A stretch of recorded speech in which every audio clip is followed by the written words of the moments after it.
Hello, hello, happy morning, happy birthday to you. Welcome to the first day of the rest of your life, even if it's not your real birthday. Although we have some real people whose real birthdays it is today that we are going to celebrate in a moment.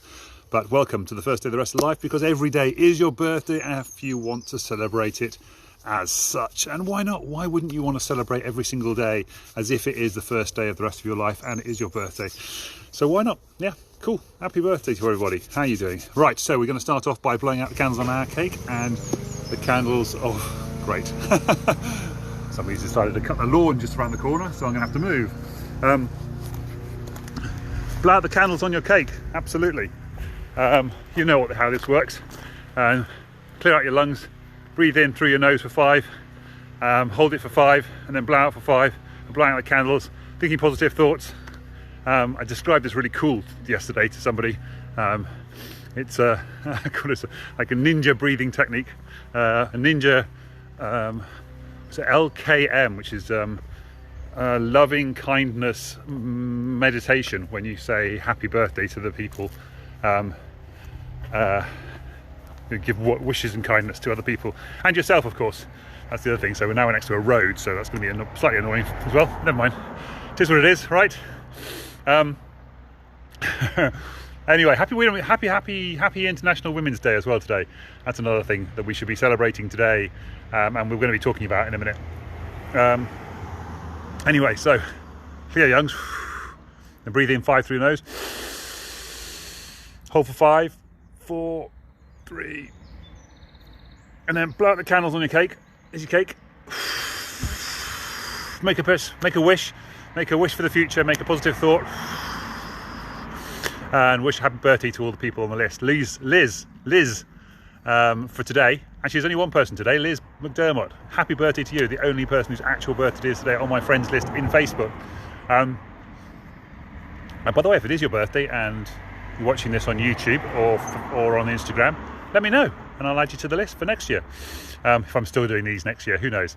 They from yesterday, missed out people from yesterday. Susan Barter, happy birthday to you. Looking forward to having you on another walk again soon. Cameron Arsenault, not quite sure where I know you from, but it looks like you live in Canada, I think.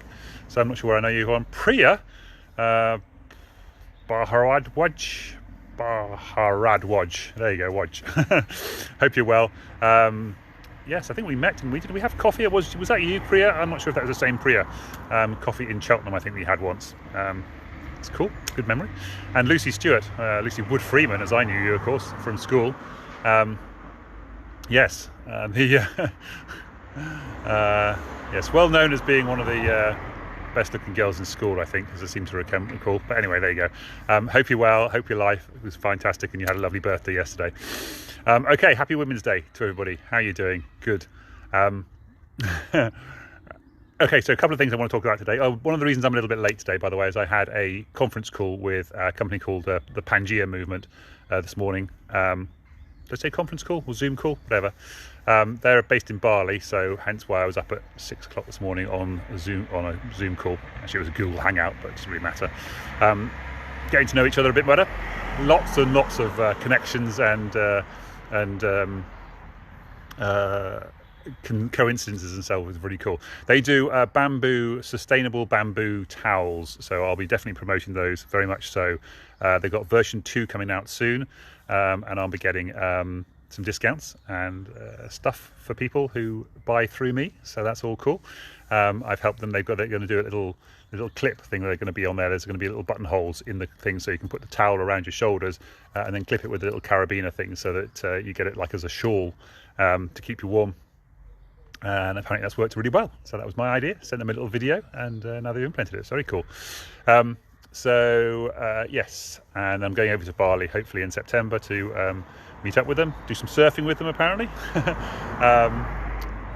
and clean up some plastic while I'm over there as well. So it's all going to be a good part of that. And then of course see my friend Sophie and celebrate Santina's 30th birthday as well. So happy birthday to you, Santina, in September, and my birthday of course. So yeah, I also want to talk about the book Invisible Women, which is linked in the description. Just briefly, basically, it's a really, really interesting book about all the things that are not designed for women in this world, and they've been based on a sort of things that are just too big for women, or they've been tested, like crash test demos. I can see the cars going past here. Crash test demos are based on women, men more than women, or have been predominantly in the past. Just a lot of invisible male domination things in society listed in that book. Fantastic. Well worth looking into. Also, the book, Blinkist book of the day from a couple of weeks ago, which I've talked about already, which is actually called Broadband, and it's all about the women who helped to create the internet. Fascinating book, absolutely fascinating. I've got a link to the full book in the description, as well as the Blinkist book from a few weeks ago. Morning.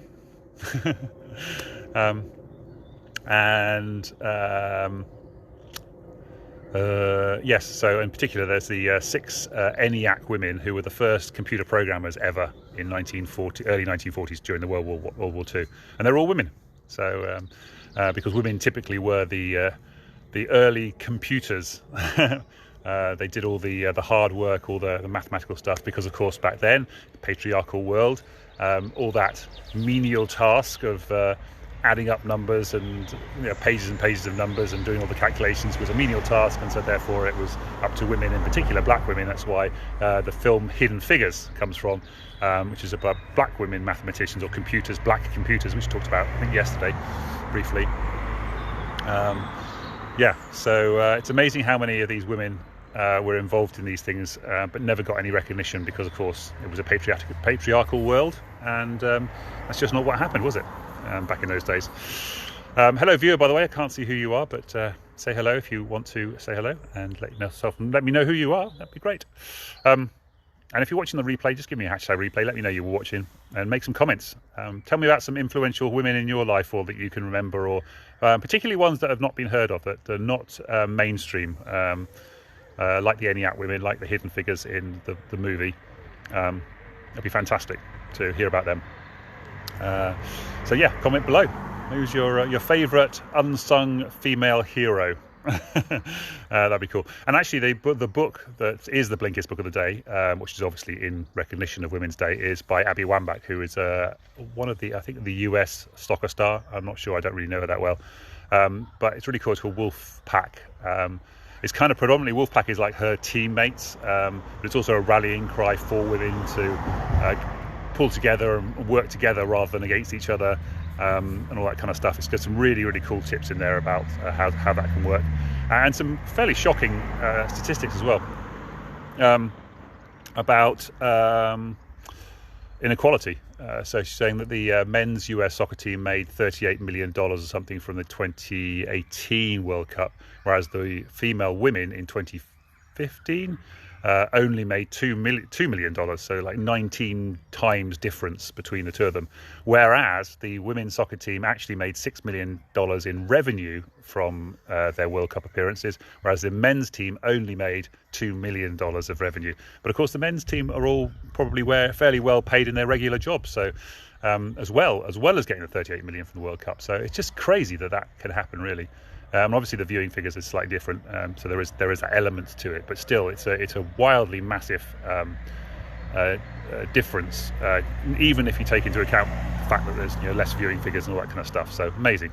I can see 2 more viewers coming on. Hello viewers, how are you? She talks about using failure as fuel, which is something we've talked about on here a few times in the past as well. Just gonna walk around because I was a bit twisted there and my back was starting to hurt. Yeah, using failure as fuel. She had apparently she did a tour of the when she was a younger girl, and they had a picture of the losing World Cup final on the wall. And then she later on, when she became a professional, she said, "Why have we got the picture of the losing team on the wall?" And they said because it inspires us to push harder and be better, because we look at the failure and use that as a building block for the success, which is what I always check out. It's the failure becomes the bricks that you build the wall of your success from. So that's all worth thinking about there as well. And she also talked about not working against each other rather than working together rather than against each other, not against, together. Because I think there's And again, and this is one of those things, again, I was talking yesterday about race, about not really understanding it. And I've experienced this myself in the past as well, where I've not really understood what it's like to be a woman in a man's world, because I'm a man in a man's world. So I don't really see all these inequalities for myself. So there's only so much of it I can actually appreciate, in the same way as I can't possibly appreciate what it's like to be a black person, let alone a black woman in society, because I have no experience of what that's like. I remember speaking to, I can't remember who her name was, a woman at the Professional Speakers Association, and I was actually just recently also spoken to a man, an Asian man, at the same show, and they basically both said the same thing, which was a lack of representation of their minority, so women or Asian men, on stage in professional speaking events and so forth. Meant that there wasn't anybody to aspire to for younger people, and so it always felt like there was something you needed to. It's too hard to strive for it, because like, well, nobody else is doing it, which is why seeing I forget her name. If you want to say Obama, but it's not Obama, is it? Oh God, I've completely forgotten her name there. The Vice President of America. I've completely forgotten her name. I feel terrible for not being able to remember her name. I'm sure it'll pop in my head in a minute. But yeah, so seeing her as a black Asian woman vice president, the first ever of all three of those, suddenly becomes an aspirational goal for these people. And I think Lewis Hamilton said it as well, as being a black man in Formula One. It then allows people to be aspirational, and they can't just jump into it. It's hard to get the numbers up, because the numbers need to come in at the bottom and then work their way through. It's the same with CEOs as well, women CEOs and stuff like that. It's the same problem. There's a lot of male CEOs, so that's what you see when you look at the big people up in business. They're all men, they're not women.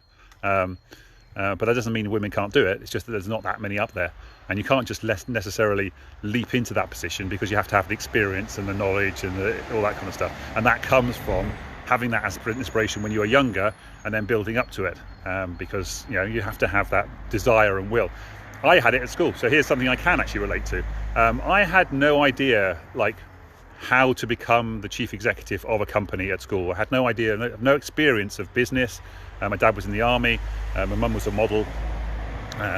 Neither of them had any business experience to talk of, really, and so there was no exposure to how to run a business, or how you would run a business, or what the hierarchy of running a business is, and how you become somebody at the top end of business and so forth. So that just never even occurred to me as a possible journey for me, and it wasn't until several years into my career I suddenly started looking at the people at the top of the company. I was like, how do I get there? And then people would say, oh, well, you have to have done this at university, and then you have to have done this, and then you go, okay, my whole career path was determined by the fact of what I did at school, and yet there was no sort of talking about you could be the chief executive of some big corporation at one time if you only knew what the path was to get there.